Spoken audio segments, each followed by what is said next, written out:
Everyone. இன்னைக்கு குட்டி ஸ்டோரியில் ஒரு வியாபாரிக்கு ரொம்ப பெரிய தொழிலதிபர் ஆகணும்னு ஆசை.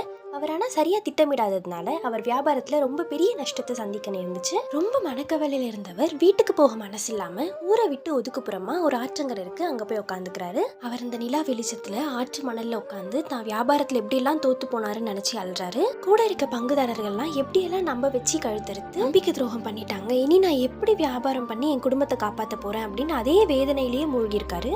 இதே யோசனையிலேயே அந்த ஆற்று மணல துளாவி துளாவி கையில கிடைச்ச சின்ன சின்ன கற்கள் எல்லாம் ஆற்றில் எடுத்து வீசுறாரு. அன்னைக்கு நைட்டு ஃபுல்லா இப்படியே போகுது. பொழுது விடிய ஆரம்பிக்குது, வெளிச்சம் வருது. கையில இருந்த கடைசி கல்லை பாக்குறாரு. அவருக்கு ரொம்ப பெரிய அதிர்ச்சி. ஏன்னா அவர் கையில இருந்தது சாதாரண கூழாங்கல் கிடையாது, விலை உயர்ந்த வைரக்கல். யாரோ கொள்ளையர்கள் தான் கொள்ளையடிச்சிட்டு வந்த வைரக்கற்களை ஆற்றங்கரையிலே விட்டுட்டு போயிட்டு இருக்காங்க. அந்த வைரக்கல்லை தான் அவரும் இருட்டுல என்னன்னு தெரியாம ஆற்றில் வீசிட்டு இருந்திருக்காரு. So end of the stories நம்மளும் இப்படி தாங்க கடந்த கால எதிர்கால வேதனைகளை நினைச்சு நிகழ்காலம் என்கிற வைரக்கற்களை வீணடிச்சிட்டு இருக்கோம்.